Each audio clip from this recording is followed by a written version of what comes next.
प्रिय विद्यार्थियों, all in one classes में आपका आज फिर से स्वागत है।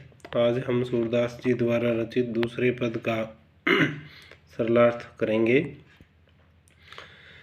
पहले हम इस पद को पठन करते हैं। मन की मन ही मांध रही, कहिए जाई कौन पे ऊधो नाही परत कही।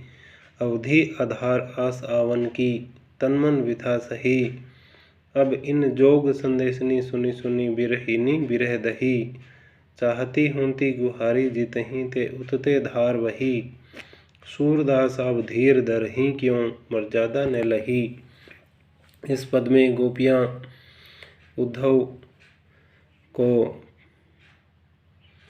कहती हैं कि हे उद्धव, हमारे मन में जो श्री कृष्ण के प्रति प्रेम था, वो हमारी जो भावना है वो हमारे मन में ही रह गई है।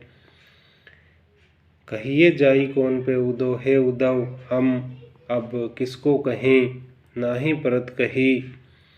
और यही बात हम किसी और को नहीं कह सकते। जो बात हमें श्री कृष्ण को कहनी थी वह हम किसी और से नहीं कह सकती। अवधि आधार आस आवन की, तन मन विथा सही। अवधि के दो शब्द रूप होते हैं, जिसमें ध के छोटी ई और बड़ी ई की मात्रा होती है।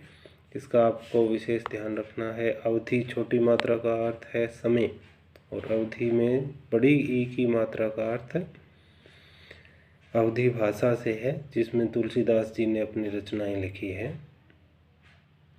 अवधि आधार आस आवन की, गोपियाँ कहती हैं कि हे उद्धव, हमने उस समय को इस आशा में, इस उम्मीद में बिता दिया कि श्री कृष्ण लौट करके आएंगे, और उसी आशा में हमने अपने तन और मन की जो व्यथा है उसको सहन कर लिया। अब इन जोग संदेशनी सुनी सुनी, बिरहिनी बिरह दही। लेकिन जब से तुम इस संदेश को लेकर के आए हो, योग संदेश को लेकर के आए हो, और बार बार हमने इस संदेश को सुना है, उस संदेश को सुन कर के हम विरह में पहले ही जल रही थी, और हमारी जो विरह की जो भाव है वो विरह की अग्नि में हम अब और ज़्यादा जलने लगी हैं। अर्थात हमारा श्री कृष्ण के प्रति जो विरह भाव था वो और बढ़ गया है। चाहती होंती गुहारी जितहीं, ते उतते धार वही। हे उद्धव, हम जहाँ से आशा की किरण लिए हुए थी, श्री कृष्ण से जो उम्मीद हमें थी, उतते धार वही, वहीं से हमें इस योग संदेश रूपी जो धारा है वो बहती नज़र आती है, और हम उस धारा में डूब गई हैं, बस तैर नहीं पाती हैं। सूरदास अब धीर धरहीं, क्यों मर्यादा न लही।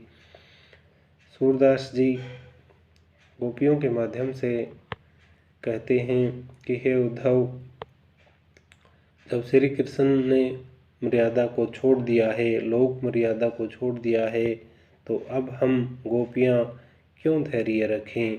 अर्थात गोपियाँ भी अब अपना जो धैर्य है वो खो रही हैं। श्री कृष्ण के प्रति जो उनका प्रेम था, और उसके बदले में उन्होंने जो योग का संदेश दिया, जो उन्हें अत्यंत बुरा लगा, उस योग संदेश को सुन कर के उनका जो विरह का भाव था वो और बढ़ जाता है।